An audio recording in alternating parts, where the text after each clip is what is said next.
চিনেন? ওই যে একটা বক্সের মধ্যে মাছগুলো ঘোরাঘুরি করে, দেখেছেন বাসায়? এরা কেন ঘোরে, কখনো জিজ্ঞেস করেছেন নিজেকে যে ওরা কেন একই রাস্তায় বারবার ঘোরে? হ্যাঁ বলেন। ব্রেইনের ধারণ ক্ষমতা এতটুকুই, ও যে রাস্তা দিয়ে যায় ও ভুলে যায় কোন রাস্তা দিয়ে এসেছে। ওই জন্য প্রতিবার এই রাস্তাকে ওর কাছে নতুন বলে মনে হয়। এত স্বল্প জ্ঞান আল্লাহ পাক ব্রেন তাকে দিয়েছে, কিন্তু তারপরেও সে আল্লাহর অবাধ্যতা করে না, কিন্তু সে আল্লাহর ইবাদত করে। ওই মাছও আল্লাহর ইবাদত করে। এখন আমাদের সমাজে এমন কিছু মানুষ দেখতে পাওয়া যায়, জ্ঞান বুদ্ধি মাশাআল্লাহ এমন বলদের পর্যায়ে, যদি বলি কাশ্মীর মনে হচ্ছে জান্নাত, বলবে যে কাশ্মীরকে জান্নাতের সাথে তুলনা করছে। সুবহানাল্লাহ। যাই হোক, আপনাকে যেটা বলছিলাম, যদি এই বিয়ের ডিসিশন আপনি ঠিক রাখতে পারেন, দুনিয়াতে জান্নাতের একটা ফ্লেভার পাবেন ইনশাআল্লাহ। এই সৌভাগ্য নবী সাল্লাল্লাহু আলাইহি ওয়াসাল্লামের হয়েছিল, কারণ তার ঘরে খাদিজা রাদিয়াল্লাহু আনহার মতো একজন স্ত্রী ছিলেন। সারা দুনিয়া তার বিরুদ্ধে, কিন্তু বাসায় গেলে তিনি প্রশান্তির সাথে থাকেন। এটা নিয়ামত না? আর নূহ আলাইহিস সালাম, সারা দুনিয়ার সাথে লড়তে হয়, বাসায় এসে আবার ওয়াইফের সাথেও লড়তে হয়। নূহ আলাইহিস সালামের ওয়াইফ কিন্তু ইমানদার ছিলেন, বুঝছেন দাদা? তো এই যে দুনিয়াতে পরীক্ষা। এখন দেখুন, আপনাদেরকে বলতে যাচ্ছি যে রমাদান আমাদেরকে তাকওয়া শিখিয়েছে, মানে আল্লাহ পাকের সমস্ত নিষেধ বর্জন করা। একটা হাদিস বলি, আপনি বুঝতে পারবেন। আল মুমিন, মুমিন মুসলিম, আল মুমিন আল মুসলিম মান সালিমাল মুসলিমুনা মিন লিসানিহি ওয়া ইয়াদিহি, যার হাত এবং জবান থেকে অন্য মুসলিম নিরাপদ থাকে। আর আল মুহাজির, মুহাজিরকে মান হাজারা মা নাহাল্লাহু আন, আল্লাহ পাক যা নিষেধ করেছেন এখান থেকে সে দূরে থাকে, আল্লাহ নিষেধ থেকে দূরে থাকে। আল্লাহর নিষেধ থেকে দূরে থাকলে পরে তাকওয়ার ফ্লেভার পাওয়া যায়। স্ত্রী ছিল হালাল, আমি ছেড়ে দিয়েছিলাম। পানি পান করা কি হালাল না হারাম? হালাল, কিন্তু রোজা রেখে ছেড়ে দিয়েছে। খাবার খাওয়া কি হালাল না হারাম?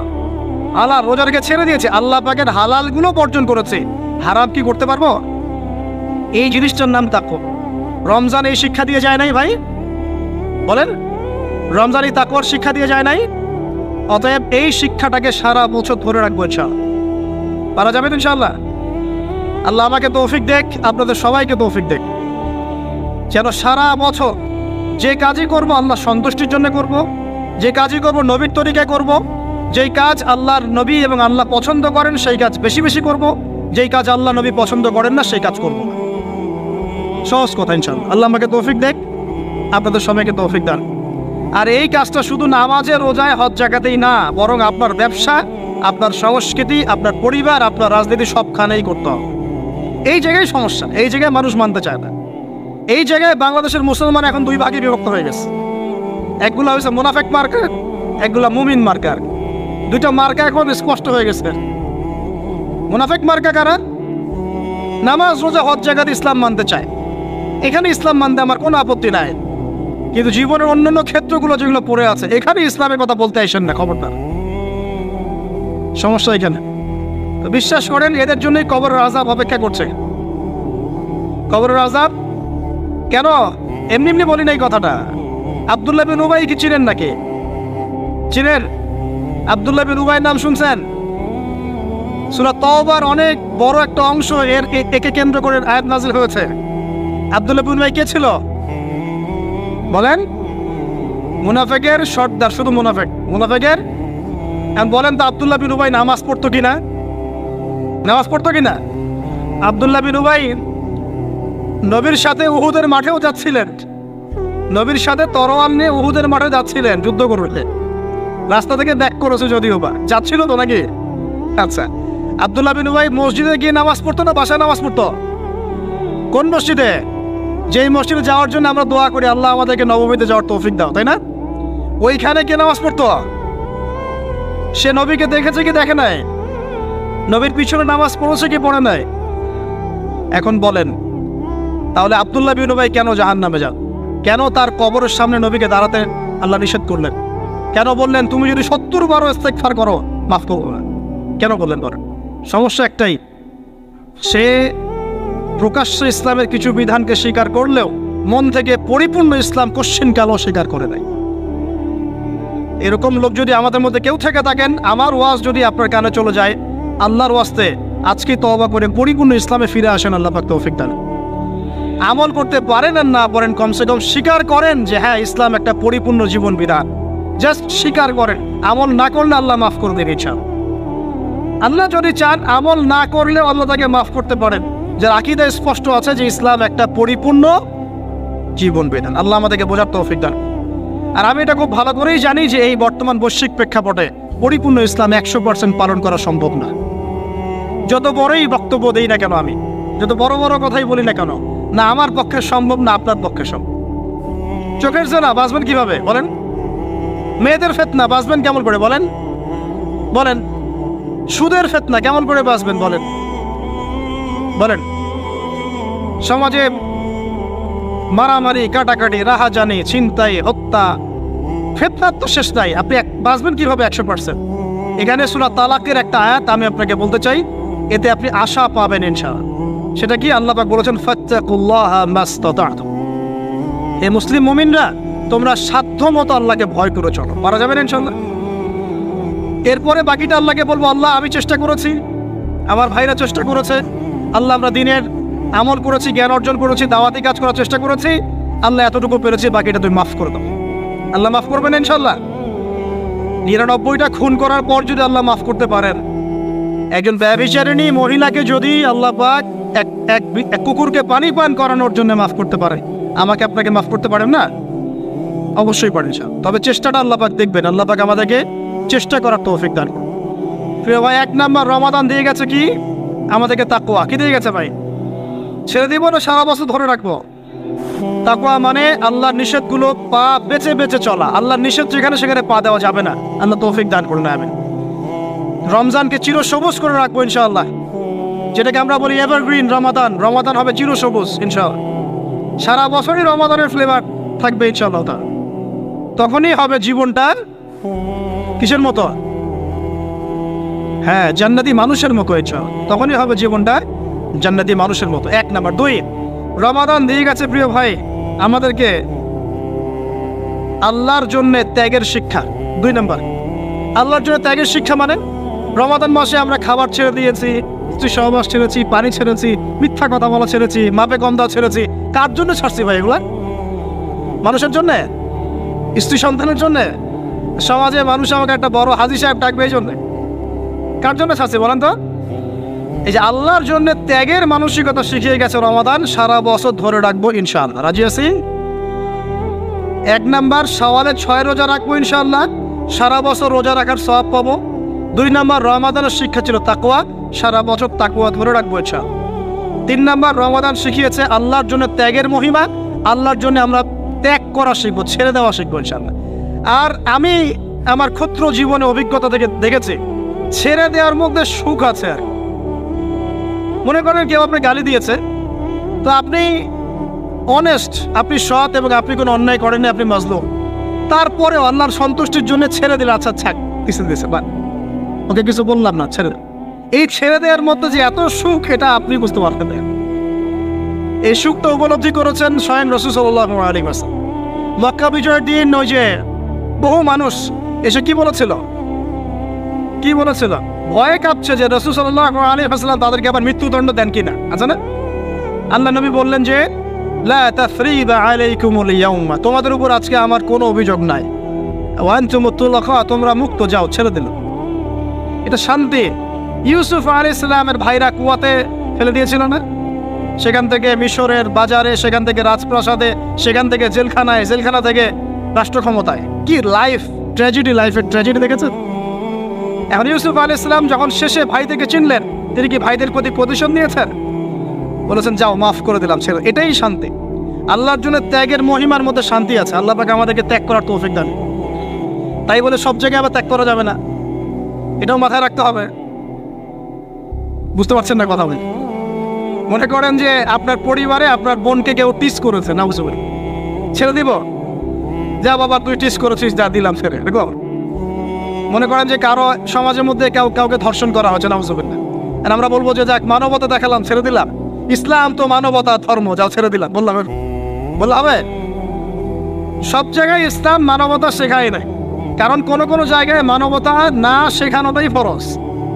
একজন চোরের উপর আপনি কি মানবতা দেখাবেন? একজন ধর্ষকের উপর আপনি কি মানবতা দেখাবেন? যে আরো ধর্ষণ কর বাবা, যা, উৎসাহ দিবেন? একজন খুনি, আপনি কি তাকে মানবতা দেখাবেন না ফাঁসি দিবেন? তো এই যে কিছু মানুষ এখন বলে ইসলাম মানে শান্তি, আর শান্তি মানে শান্তির সুবাতাস, বুঝছেন? ওরা ওই যে ইসলাম থেকে বদর, উহুদ, খন্দক, খায়বার সব কাট করে ফেলছেন। এগুলো ইসলামে নাই। ইসলামে শুধু আছে সালাম সালাম, আফসুস সালাম, খালি সালাম দিবা আর তোমরা কি করবো, খাবার খাওয়াবা, ব্যাস। আর ইসলামের যে আরো বড় বড় বিধানগুলো আছে এগুলো পাশ কাটিয়ে এড়িয়ে যাবে। ইসলাম তো শান্তির ধর্ম। আর বাবা শান্তি মানে কি? শান্তি মানে আল্লাহর বিধানগুলো মেনে নিয়ে আল্লাহর সামনে আত্মসমর্পণের মধ্য দিয়ে শান্তি অর্জন কর। এই হলো ইসলামের ডেফিনেশন। আল্লাহ পাক আমাদেরকে পূর্ণাঙ্গতা বোঝার তৌফিক দান করুন, আমিন।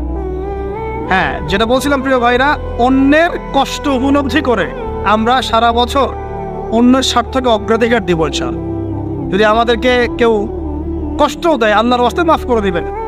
তবে যেখানে মাফের কোনো সুযোগ নেই সেখানে মাফ করতে চায়। আল্লাহ পাক বোঝার তৌফিক দেয়। 4, রমাদান দিয়ে গেছে গরিবের কষ্ট উপলব্ধি করার মানসিকতা। যখন না খেয়েছিলাম তখন গরিবের কষ্ট বুঝি নাই। না খেয়ে থাকলে কেমন লাগে, পানি না পান করতে পারলে কেমন লাগে। হ্যাঁ, এটা আল্লাহ পাক কেন দিয়েছেন? যাতে করে আমরা সমাজের এই দুস্থ মানুষগুলোর কষ্ট বুঝতে পারি। আল্লাহ পাক সারা বছর আমাদেরকে গরিবের সেবা করার তৌফিক দান করুন। আর এখন গরিবের রক্ত খুব চুষে খাওয়া হয়, তাই না ভাই? গরিবের রক্ত চোষা একটা সমাজ চলতেছে, আর রক্ত চোষা একটা অর্থনীতি চলতেছে। এই অর্থনীতির জনক বাংলার মাটিতে না, এই অর্থনীতির জনক পশ্চিমের। এটা সারা বিশ্বে ফর্ম করা হয়েছে। এর মধ্য দিয়ে গরিবের রক্তকারী চুষতে থাকবে। কারা চুষবে? পুঁজিবাদীরা। কারা চুষবে? এটা আবার কি? কোনো ওয়াজে তো শুনি নাই পুঁজিবাদ আবার কি জিনিস। এটাকে ক্যাপিটালিজম বলে। পুঁজিবাদ মানে সমাজের একটা অংশের মানুষের কাছে ধন সম্পদ কক্ষীভূত হবে, বাকিরা আস্তে আস্তে গরিব হতে থাকবে দিন দিন। এটা হচ্ছে কিনা? সমাজে এই স্তরবিন্যাসটা বাড়ছে কিনা? এই তো ঢাকা শহরে গিয়ে দেখেন না, বড় বড় কিছু জায়গা, গুলশান, বনানী, বাড়িধারা, এই বসুন্ধরা, দেখবেন খালি টলেস্ট বিল্ডিং, প্রতিযোগিতা। আর একটা বড় অংশ দেখবেন খালি বস্তি। এই যে দেখছেন তারতম্য, দেখছেন? এটা সারা বিশ্বে হচ্ছে সুদের কারণে। কিসের কারণে ভাই? 1 নম্বর সুদের কারণে, 2 নম্বর দুর্নীতির কারণে, 3 নম্বর হচ্ছে এই যে বোগাস একটা মনিটরি সিস্টেম চলছে এর কারণে। এটা বোঝেন খুব ভালোই যে কি দিতে হবে, খাদ্যদ্রব্য দিতে হবে, দিরহাম দেওয়া যাবে না, ফেতরা, তাই না ভাই? এটা তো খুব ভালোই বোঝেন। তো নবী সাল্লাল্লাহু আলাইহি ওয়াসাল্লাম যে গোল্ড দিনার আর সিলভার দিরহাম ইউজ করতেন, আপনি এখন কাগজের টাকা ইউজ করেন কেন? বলেন এখন, কথা বলেন। এটা তো খুব ভালোই বুঝলেন যে খাদ্যদ্রব্য দিয়ে ফেতরা দিব। খাদ্য দিয়েছেন নবী, খাদ্যই দিব। চাল দিয়েছেন, চাল। খেজুর, কিসমিস। তাহলে নবী তো দিনার আর দিরহাম ইউজ করেছেন, তা আপনি এখন কাগজের টাকা ইউজ করেন কেন? আমি যে 5-10 বছর আগে বলছিলাম যে এই সিস্টেমটার মতো সমস্যা আছে, তখন তো খারেজি মানলেন ফতোয়া। এখন এতটুকু বুদ্ধি মাথায় আসে না? দিনার দিরহাম এটাই ইসলামিক কারেন্সি। আমরা যেগুলো চালাচ্ছি এগুলো ইসলামিক কারেন্সি নয়, কিন্তু পুরো বৈশ্বিক প্রেক্ষাপটে আমরা মানতে বাধ্য হচ্ছি। ইসলামিক খেলাফতই ইসলামিক পলিটিক্যাল ভিউ, কিন্তু সারা বিশ্বে খেলাফত নাই, আমরা মানতে বাধ্য হচ্ছি। ডেমোক্রেসি, সেকুলারিজম মানতে বাধ্য হচ্ছি। এটা বাধ্য হয়ে আমরা করছি, কিন্তু তাই বলে তো ইসলামিক জিনিস আর অন ইসলামিক জিনিস একাকার হয়ে যায় নাই, হয়ে গেছে। পর্দা, শরিয়া পর্দা পুরো উপর থেকে প্রতিষ্ঠা নাই, অনেকেই বেপর্দায় চলছে। আমরা তো বেপর্দা সমাজে চলতে বাধ্য হচ্ছে কি না? এটা বাধ্য হয়ে আমরা করছি, কিন্তু কেউ কি মেনে নিয়েছে এটা? এই ইন্টেলেকচুয়াল ল্যাকিংসের কারণেই তো আজকে এই অবস্থা। প্রিয় ভাইয়েরা, বোঝার চেষ্টা করেন গভীর থেকে। রমাদান মাস গরিবের কষ্ট উপলব্ধির মাস ছিল। আল্লাহ পাক আমাদের সবাইকে গরিবের কষ্ট বোঝার তৌফিক দান করুন। আর আল্লাহর ওয়াস্তে চেষ্টা করবেন গরিব মানুষকে খাওয়ানোর, এতিমের দায়িত্ব নেয়ার।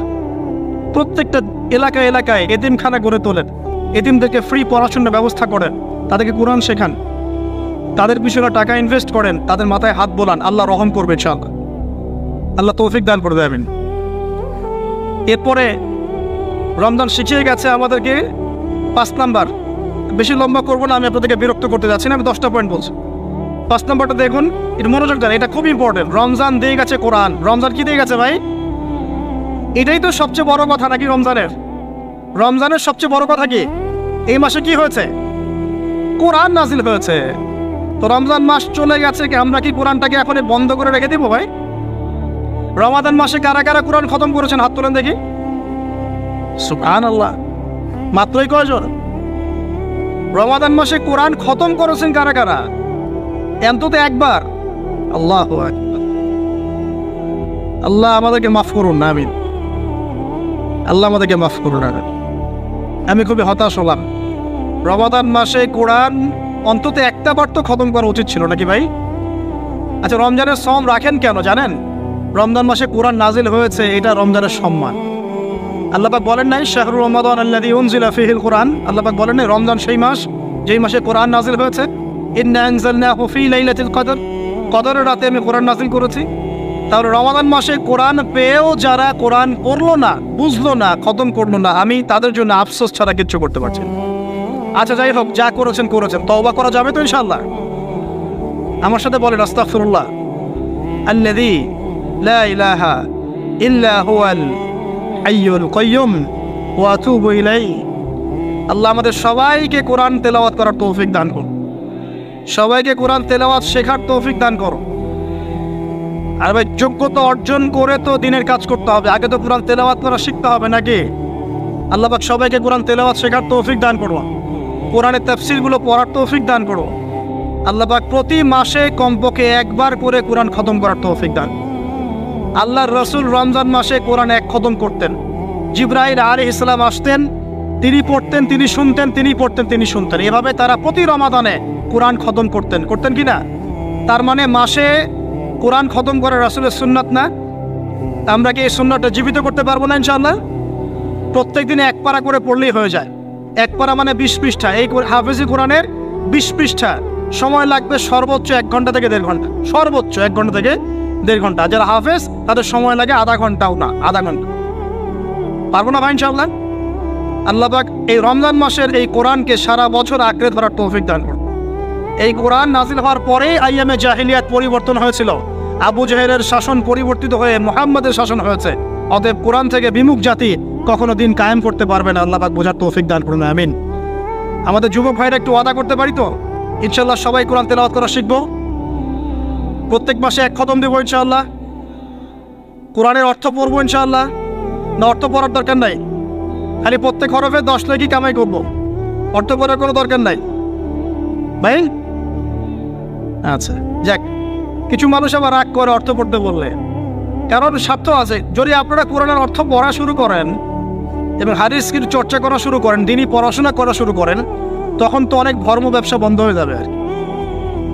কথা বুঝতে পারছেন না মনে হয়? আপনারা যদি শিক্ষিত হওয়া শুরু করেন, কোরআনের A to Z অর্থ পড়া শেষ করেন, হাদিসগুলো পড়া শুরু করেন, ওলামায়ে কেরামের সাথে পরামর্শ করে বইপত্র পড়া শুরু করেন, হ্যাঁ, বিভিন্ন ইসলামিক কোর্সগুলো করতে থাকেন, আস্তে আস্তে আপনার যোগ্যতা বাড়বে। তখন তো আপনি কি করবেন না, ধর্মের নামে বিভ্রান্ত হতে চাইবেন না। অনেকের তখন ধর্ম ব্যবসাটা কি হবে, বন্ধ হয়ে যাবে। অতএব এই কারণে অনেকে চায় না যে মানুষ কোরআনের অর্থ বুঝুক। আমি আমার মন থেকে আপনাদেরকে রিকোয়েস্ট করছি, সবাই কোরআনের অর্থটা পড়ার চেষ্টা করেন। পারা যাবেন ইনশাআল্লাহ ভাই? আল্লাহ আমাকে তৌফিক দেখ, আপনাদের সবাইকে তৌফিক দান। আর কমপক্ষে দিনে এক পারা করে কোরআন তেলাওয়াত করবেন। আল্লাহ মা বোনদেরকে তৌফিক দেখ, আপনাদের সবাইকে তৌফিক দান। এটা হলো 5 নাম্বার। 6 লাইলাতুল কদর মনে আছে? কোন দশকে ছিল? আচ্ছা, কি মনে হয় আপনাদের এবার কদর কততম রাতে ছিল? কি মনে হয় বলেন তো, কে কি বলেন? বেজর তো জানি, কার কার মনে হয় 21 ছিল? কার মনে হয় 23, 27, 29? কার কার কি মনে হয়? আমি আমার জীবনে, এবার আমি আমার অভিজ্ঞতা বলি, আমার জীবনে এইরকম রমাদান আমি কখনো কাটাই নাই। আমার কাছে মনে হয়েছে এই রমজানেও আল্লাহ আমাদের প্রতি নারাজ হয়ে আছে।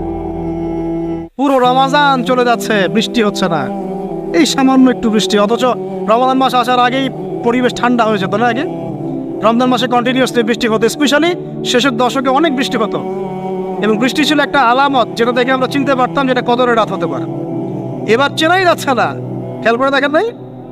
গরম, আর আমরা তো ঢাকায় ছিলাম, গরমের তীব্রতায় থাকা যাচ্ছে না, এসি থেকে বাইরে বেরিয়ে হওয়া যাচ্ছে না। আল্লাহ পাক নারাজ, ইস্তেসকার দোয়া করা হচ্ছে, বৃষ্টি হচ্ছে না। চিন্তা করতে পারেন? আর এমনও যুগ ছিল যে ওলামায়ে কেরাম, মানে দ্বীনের যারা রিপ্রেজেন্টেটিভ, আলেম ওলামা, মুত্তাকি পরহেজগার ব্যক্তিরা আনাচে কানাচে দোয়া করতো, সাথে সাথে বৃষ্টি নামা শুরু হতো। আমরা হচ্ছি না। শোনেন কেন হচ্ছে না, কারণ আমরা হয়তোবা এখনো সেই পর্যায়ের তাকওয়া, সেই পর্যায়ের আল্লাহ ভীতি এখনো অর্জন করতে পারি নাই, যে আমরা দোয়া করলেই সাথে সাথে কবুল হয়ে যায়। হয়তোবা আমাদের ভিতরে অনেক ত্রুটি আছে, এই ত্রুটিগুলো আগে দূর করতে হবে, আল্লাহ পাক তৌফিক দান করুন। আর আমার মনে হয় এমন অনেক মানুষ এই বাংলার জমিনে আছেন যারা যদি এই নামাজের সুযোগ পেতেন তাহলে তারা দোয়া করার সাথে সাথে বৃষ্টি বর্ষণ, কিন্তু তারা সুযোগ পাচ্ছেন না। এই একজন ছেলে বুঝতে পারছে কথার অর্থটা কি। এমন বহু মানুষ বাংলার মাটিতে আছে, হয় তারা যদি সুযোগ পেত নামাজটা পড়ার হয়তো বা বৃষ্টি হতো। নাই বুঝলেন, একটু লেটে বোঝেন।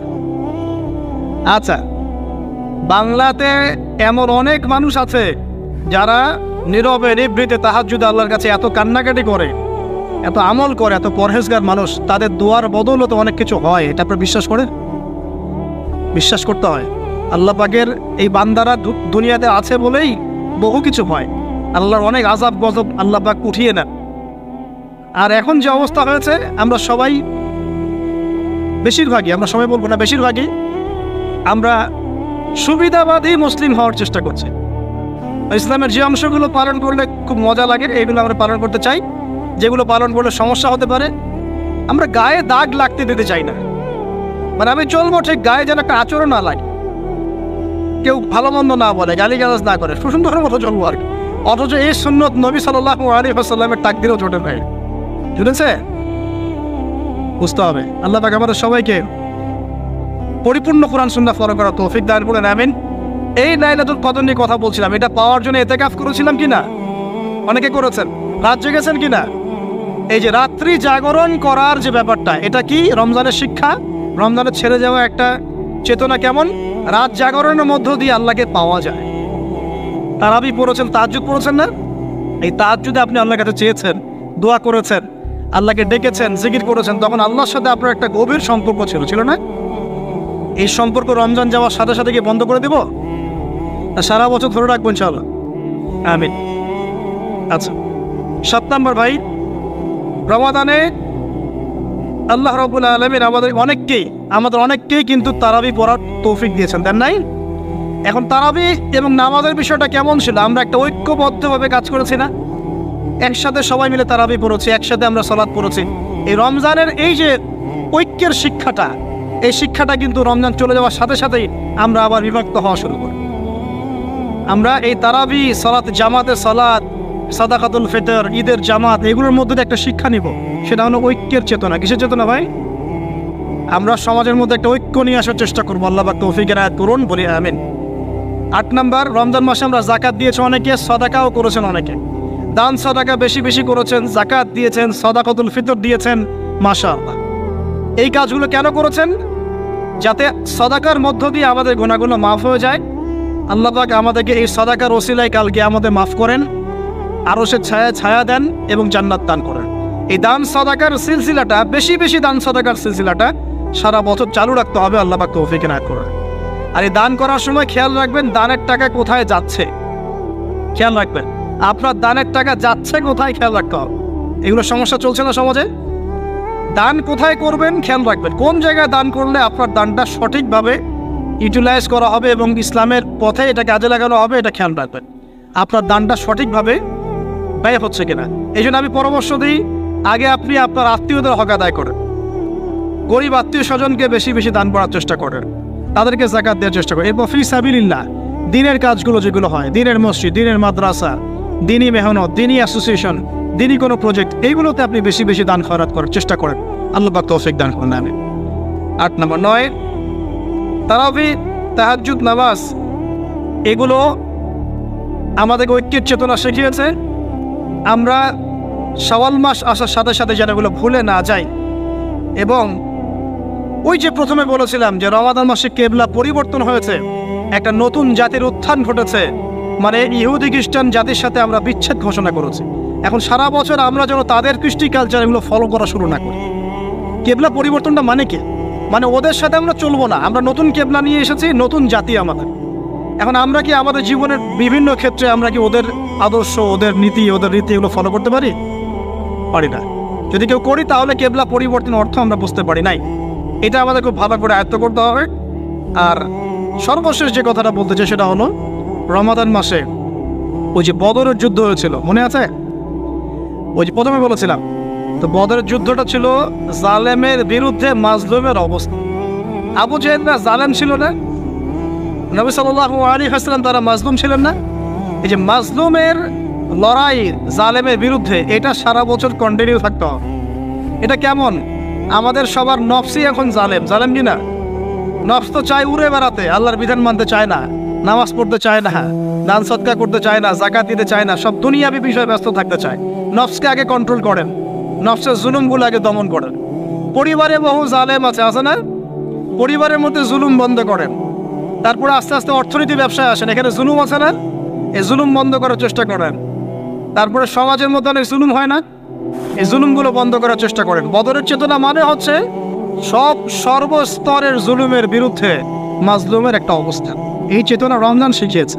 তো প্রিয় ভাইরা, এই রমাদান চলে গেছে ঠিকই, আমাদের কাছে দিয়ে গেছে প্রথমত শাওয়ালের 6 রোজা, রাখবো তো ইনশাআল্লাহ।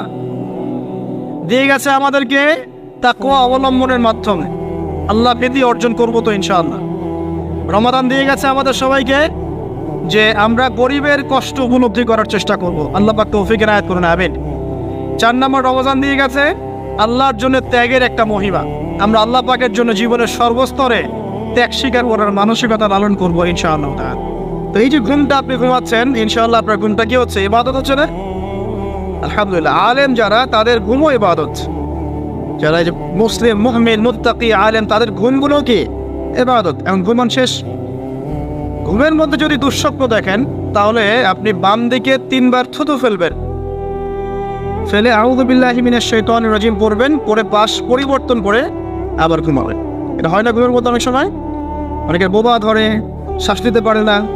এগুলো এজন্যই হয় কারণ তারা ঘুমানোর আগের জিকির আজকারগুলো করেন।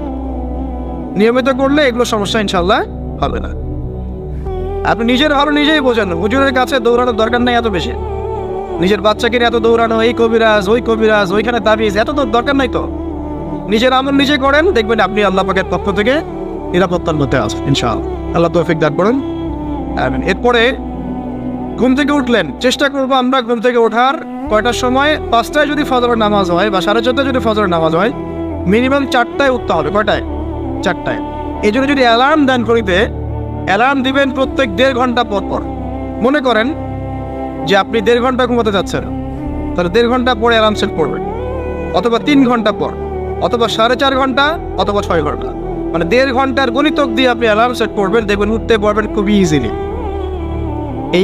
এতে 1.5 ঘন্টায় আপনার ঘুমের সার্কেলটা পূর্ণ হয়।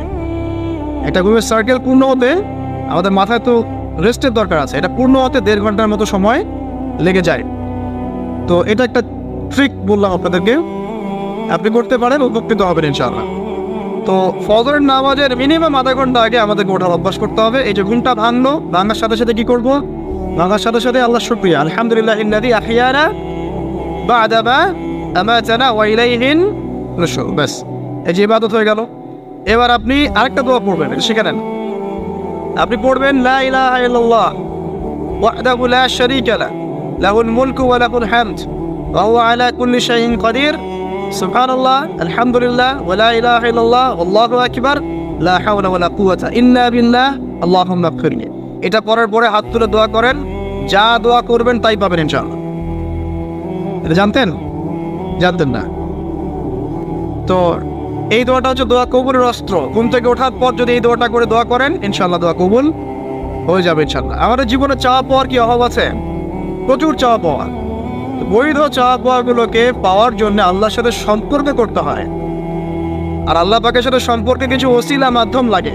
এই দোয়াগুলো হলো মাধ্যম, আমলগুলো হচ্ছে মাধ্যম।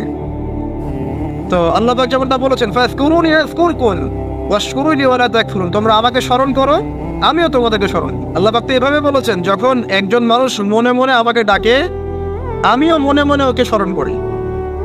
মনে করেন আপনি মনে মনে আল্লাহকে বলছেন, আল্লাহ আমি অসুস্থ, আমাকে শেফা দাও, বা আমার রিজিকের টেনশন আছে, আমার রিজিকের টেনশন দূর করে দাও, আল্লাহ আমাকে হেফাজত করো, আল্লাহ আমাকে দিনের জ্ঞান দাও, তোমার আনুগত্য করার তৌফিক দাও। এই যে মনে মনে আপনি আল্লাহকে ডাকছেন, নিঃসন্দেহে ওই মুহূর্তে আল্লাহ পাক আপনাকে স্মরণ করছে।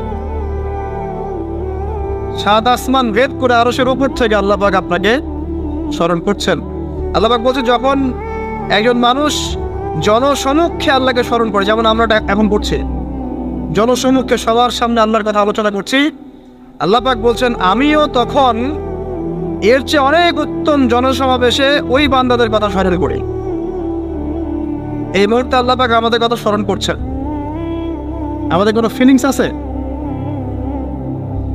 আল্লাহ আমাদের কথা স্মরণ করছেন। ওই যে যুবক ছেলে বসে বসে ফোন টিপছে, কোনো ফিলিংস আছে? মানে মনস্তাত্ত্বিকভাবে অন্তরে যখন নূর থাকে না, পাপ করতে করতে যখন অন্তরটা কলুষিত হয়ে যায়, কোনো ফিলিংস কাজ করে না। খুন করবে, কোনো ফিলিংস নাই। সুদ খাচ্ছে, কোনো ফিলিংস নাই। জেনা করছে ডেইলি, কোনো ফিলিংস নাই। দেখবেন ঘুষ নিচ্ছে, দুর্নীতি করছে, মানুষের সম্পদ আত্মসাৎ করছে, যারা বলবেন ফিলিংসও নাই যে আমি একটা পাপ করছি। কখন এরকম হয় জানেন? যখন এক কথায় যখন মানুষ পাপ করতে করতে করতে করতে, এই যে কলব বলে একটা কথা আছে, এই কলবের উপরে কালো কুৎসিত একটা মরিচা পড়ে যায়, তখন আর ফিলিংস কাজ করে না। তো ফিলিংস কাজ করানোর বুদ্ধি কি? দুইটা বুদ্ধি আছে। এক, বেশি বেশি কোরআন তেলাওয়াত করা, তাহলে অন্তরের মরিচা দূর হয়ে যাবে ইনশাআল্লাহ। আর দুই হচ্ছে বেশি বেশি মৃত্যুর কথা স্মরণ করা, তাহলে মনের মধ্যে যে কালিমাগুলো আছে আস্তে আস্তে দূর হবে ইনশাআল্লাহ। মৃত্যুর কথা কে স্মরণ করে? এখন মানুষ তো চলাফেরা করে এমন ভাবে যে কোনোদিন মরবেই না। কে স্মরণ করে? যে টেবিলের তল দিয়ে ঘুষ নিচ্ছে ও স্মরণ করে মৌতের কথা। যে মেয়েটা বোরখা পরে যে ডেটিং করে বেড়াচ্ছে, জেনা করে বেড়াচ্ছে, ও কি মৃত্যুর কথা স্মরণ করে? যে ছেলেটা এখনকার যুব সমাজের বেশিরভাগই মাদকের সাথে সম্পৃক্ত, গার্লফ্রেন্ড বয়ফ্রেন্ড অ্যাফেয়ার্সে আছে, হ্যাঁ, টিকটক প্রজন্ম, আড্ডাবাজি করে সময় কাটায়, গুন্ডামি করে, মাস্তানি করে, এর মৌতের কোনো ফিকির আছে? একজনকে বড় দায়িত্ব দেওয়া হয়েছে, সবার সম্পদ লুটপাট করে খাচ্ছে, এর মৌতের ফিকির আছে নাকি? এর মধ্যে ফেরাউনি চেতনা এসেছে, আনা রব্বুকুম বলে আলা, আমি মহান রব, আমি তোমাদের মহান রব। ওদের মধ্যে ওই চেতনা কাজ করছে যে সূরা মুমিনুনে যেটা বলা আছে যে আমরা এখানেই জন্ম নেই, এখানেই মারা যায়, আমরা পুনরুত্থিত হব না। ইন হিয়া ইল্লা হায়াতুনা দুনিয়া নামুতু ওয়া নাহইয়া ওয়া মা নাহনু বিমাবউসিন। আমরা এই দুনিয়াতেই বাঁচি, দুনিয়াতেই মরি, আমাদের কোনো পুনরুত্থানের কিছু নাই। এদের চেতনায় এমন। কে ফিকির করে মত? অথচ আপনি দেখছেন যে প্রতিনিয়তই কোনো কারণ ছাড়াই মানুষ নাই, কোনো কারণ লাগে না। এখন তো কারণ ব্যাখ্যা করতে আমরা পছন্দ করি, এই কারণে ওইটা হয়েছে, ওই কারণে এটা হয়েছে। এটাকে বলে কার্যকারণ তত্ত্ব। দর্শনের ভাষায় কি বলে? কার্যকারণ তত্ত্ব। এটা আপনারা ফিলোসফি পড়লে বুঝবেন। আর প্রত্যেকটা কাজের পিছনে একটা কারণ থাকে, আমরা কারণটা সার্চ করি বেশি। এখন কারণ ছাড়াই মানুষ ডেড। এই যাচ্ছে, উপরে একটা সুন্দর করে বড় একটা পাথর ঝুলছে, সব পাস হয়ে যাচ্ছে ওখান থেকে। মানে রাস্তায় কাজ চলছে, উপরে আবার এটা ঝুলছেও, আর মানুষ আবার অন্যস্তে যাতায়াত করছে। তো যারা রাখছে ওদের ইন্টেলেকচুয়াল অবস্থা চিন্তা করেন, আর যারা আমরা উত্তল দিয়ে যাচ্ছি তারও অবস্থা চিন্তা করেন। বুদ্ধিভিত্তিকভাবে আমরা কোন জায়গায় চিন্তা করেন? মানে মানুষ বিজি রোড দিয়ে যাচ্ছে, ওখানেই কাজ হচ্ছে, আবার যেখানে কাজ হচ্ছে দেখছি সেখানে আমরাও আবার তল দিয়ে যাচ্ছি। সবাই পাস হয়ে গেল, যাদের তাকদিরে লেখা ছিল মওত একদম মুহূর্তের মধ্যে শেষ। কি কারণ ব্যাখ্যা করবেন? কোনো সায়েন্স দিয়ে ব্যাখ্যা করতে পারবেন? পারবেন না।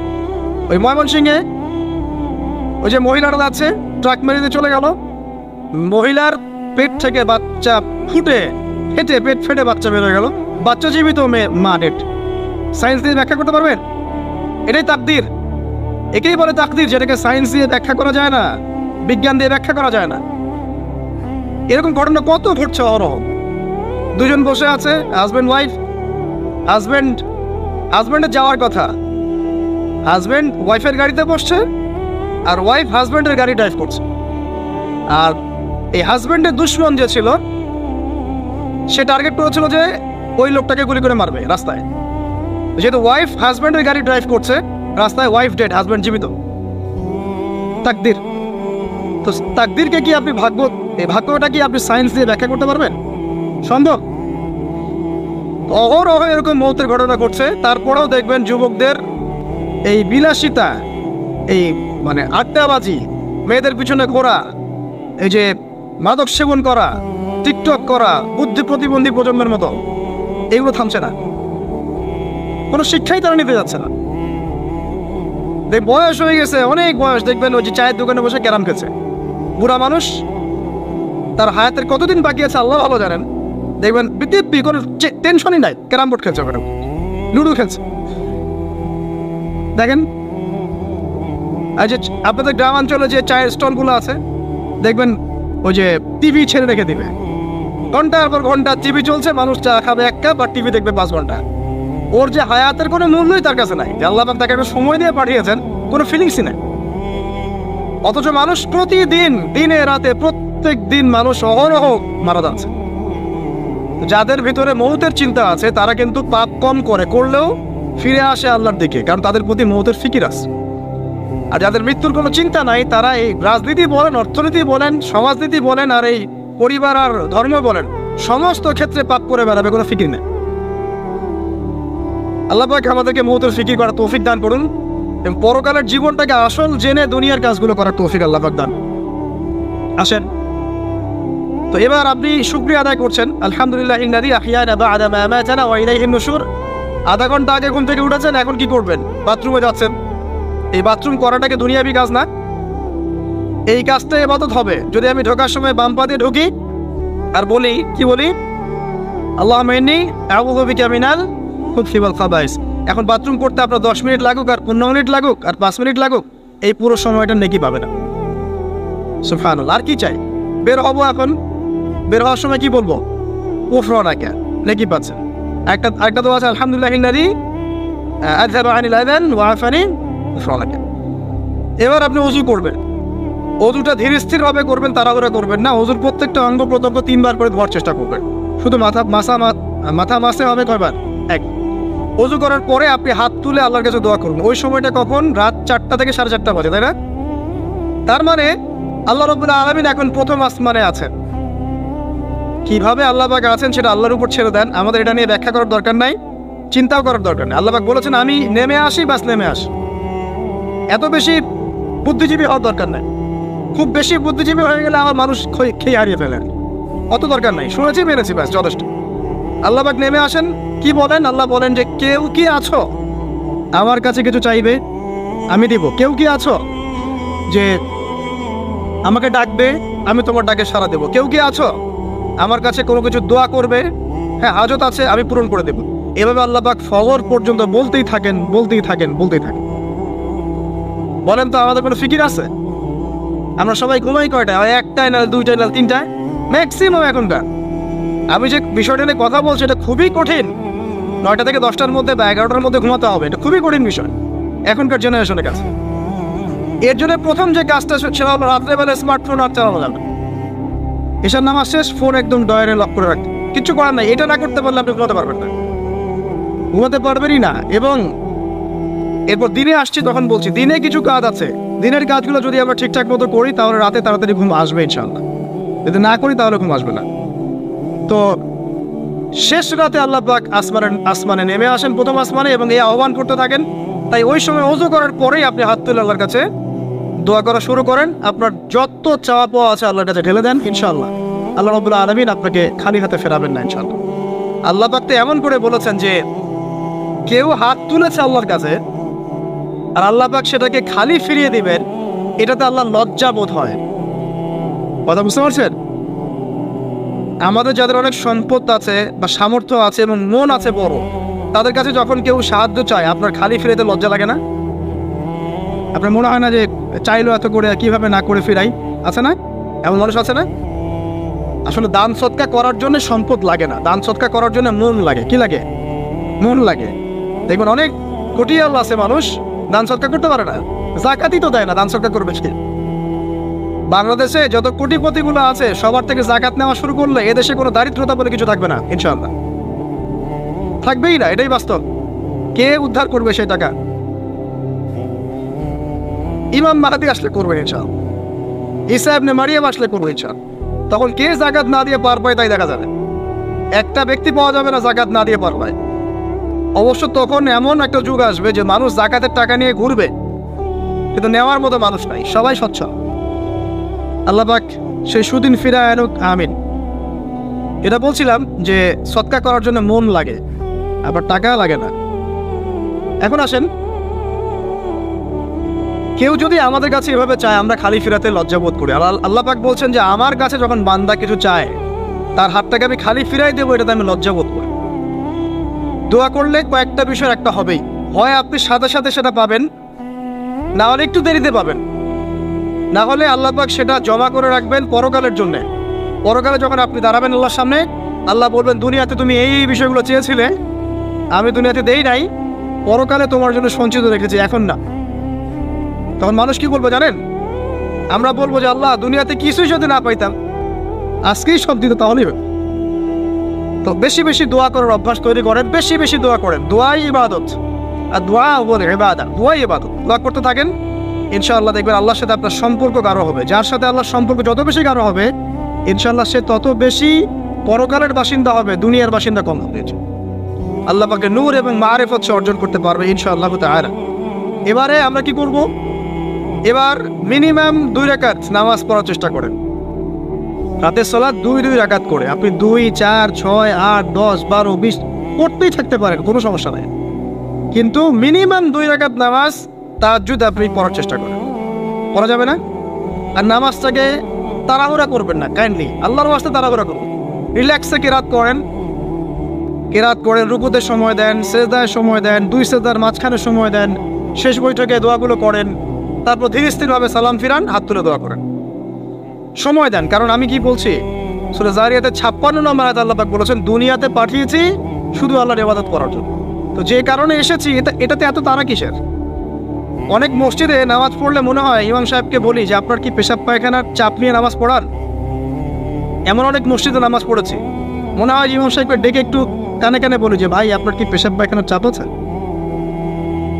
আর 4 রাকাত নামাজ 3 মিনিটে শেষ, 4 রাকাত নামাজ 4 মিনিটে শেষ, এত তাড়াহুড়ার কি আছে?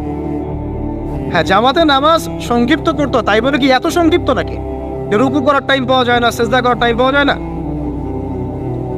নামাজে ধীর স্থিরতা এবং খুশুটা খুব ইম্পর্টেন্ট। নামাজে কোথায় হাত বাঁধলেন এটা নিয়ে তর্ক না করে, নামাজের একাগ্রতা, মনোযোগ কতটুকু আসছে এটা নিয়ে তর্ক করেন। ভিতরের রুহটাই আসল, আধ্যাত্মিকতাটাই আসল। হ্যাঁ, একজন ভাই হাত বেঁধেছে মনে করেন এখানে, কেউ বেঁধেছে এখানে, এটা নিয়ে ঝগড়া করেন। দেখেন নামাজে কতটুকু ফোকাস, মনোযোগ কতটুকু থাকছে, কতটুকু নামাজে আপনি দোয়া করতে শিখছেন, সেজদায় আল্লাহকে পাইতে শিখছেন। নামাজ পড়ে কি ফিল হচ্ছে যে আমি আল্লাহর সাথে কথা বলছি, আল্লাহ আমার কথা শুনছেন? আমরা তো মেকানিক্যাল নামাজ অভ্যস্ত এখন, মানে দুনিয়ার কাজের চাপ এত বেশি, জাস্ট মসজিদে যাবো, ঢুকবো, বেরো, চলে আসবো, হাজিরা দিতে আসছি মনে হয়, সিগনেচার করবো, চলে যাব। আপনার এমন এত তারা কিসের ভাই? ওমা খালাকতুল জিন্না ওয়াল ইনসা ইল্লা লিয়াবুদুন, শুধু ইবাদত করার জন্যই সৃষ্টি করেছে তোমাদেরকে। তো মসজিদে তো তাড়াহুড়া কেন?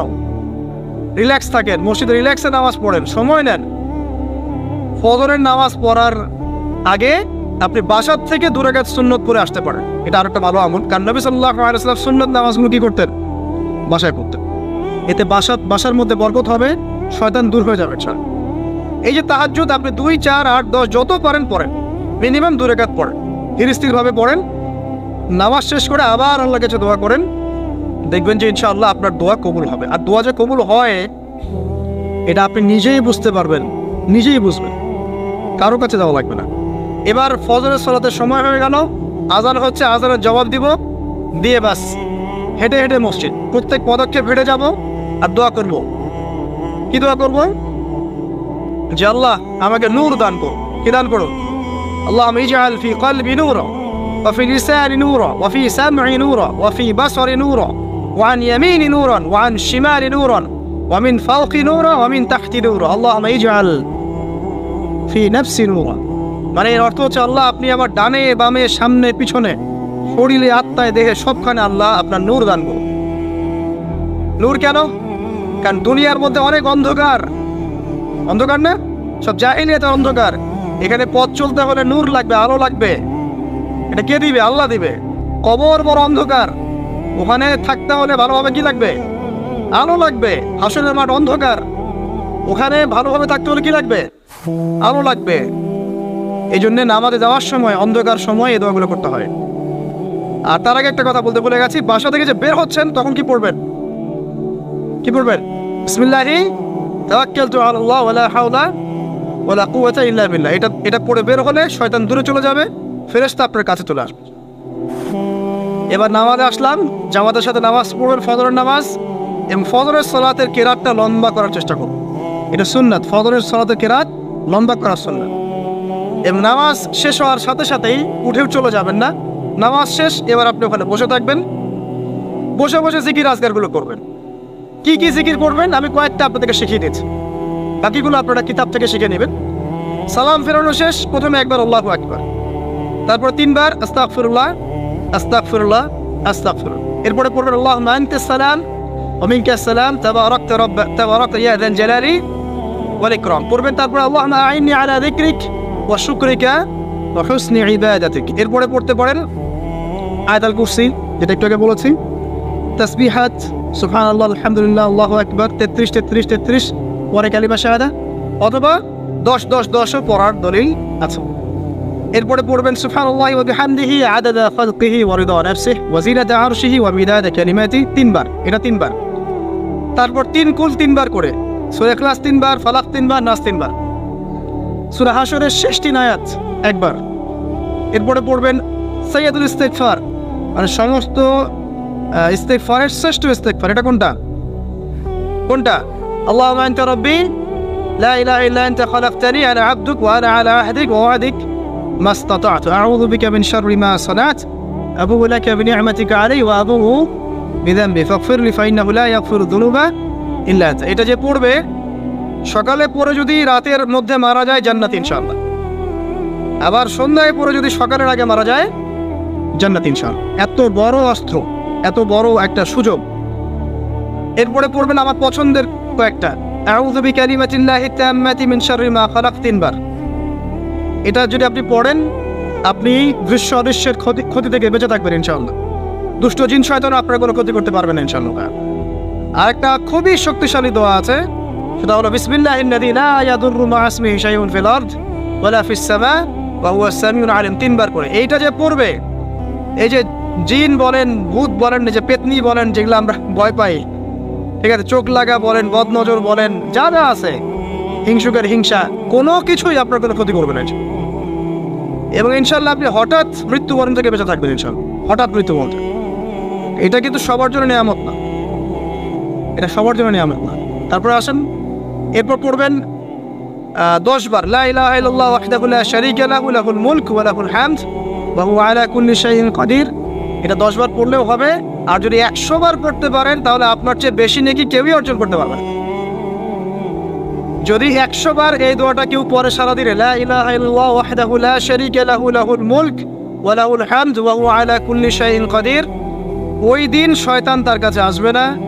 100 গুনাহ আমলনামা থেকে কেটে দেওয়া হবে, 100 নেকি লিখে দেওয়া হবে, এবং আল্লাহর কাছে দিন শেষে একটা তালিকা পেশ করা হয়, আজকের দিনে কে কি আমল করেছে, এই তালিকায় তার নাম দেখবেন সবার আগে আছে।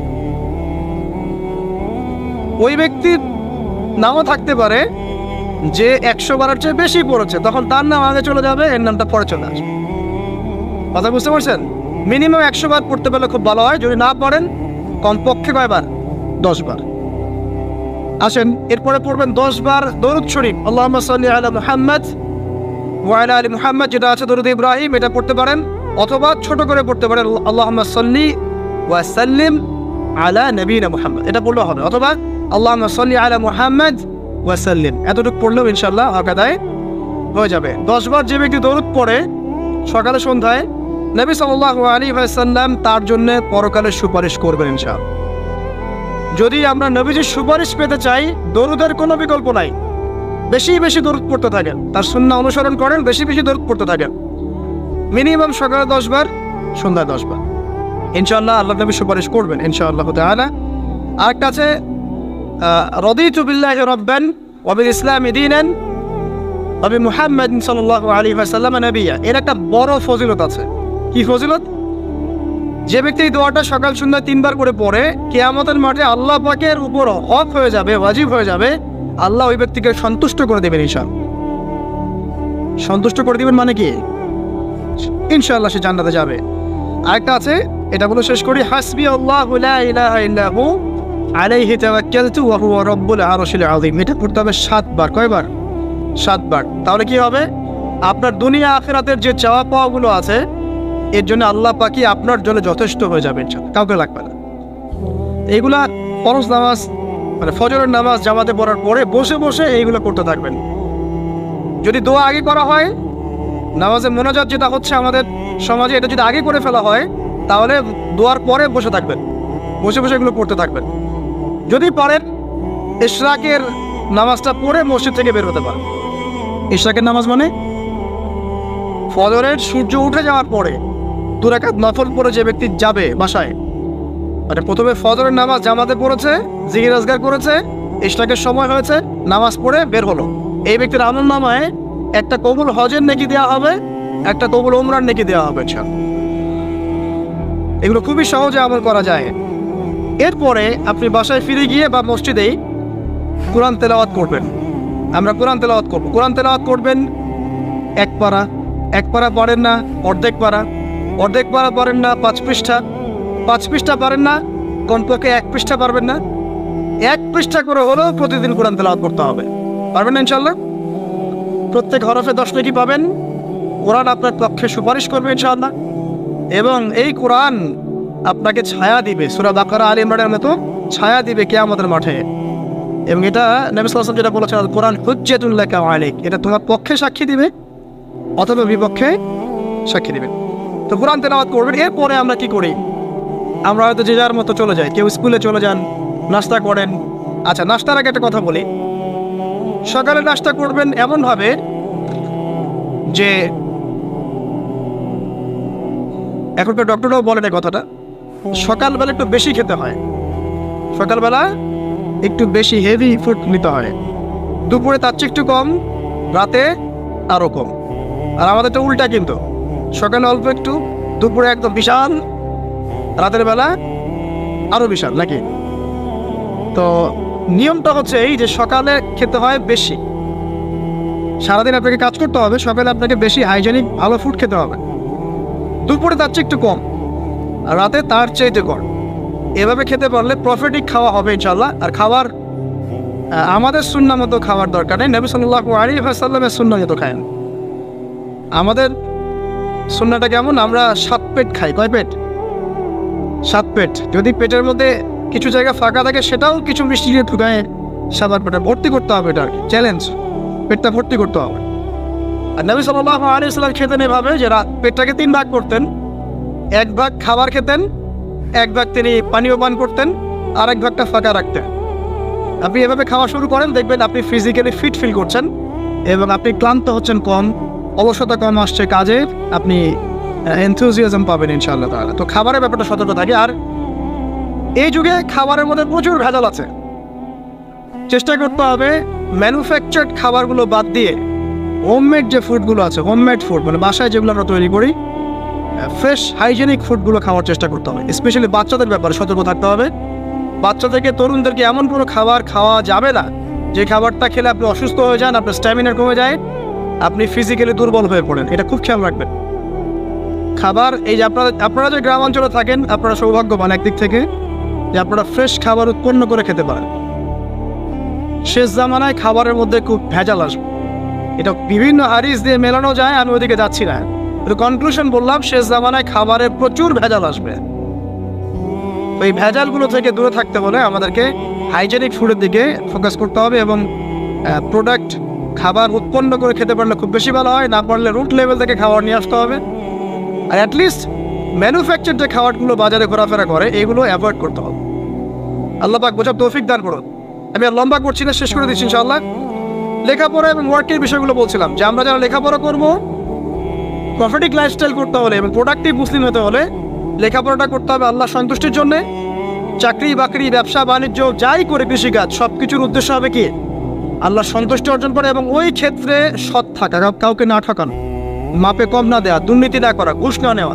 তাহলে আপনার জীবনের প্রত্যেকটা কাজই কি হবে? ইবাদত হিসেবে গণ্য হবে ইনশাআল্লাহ তাআলা।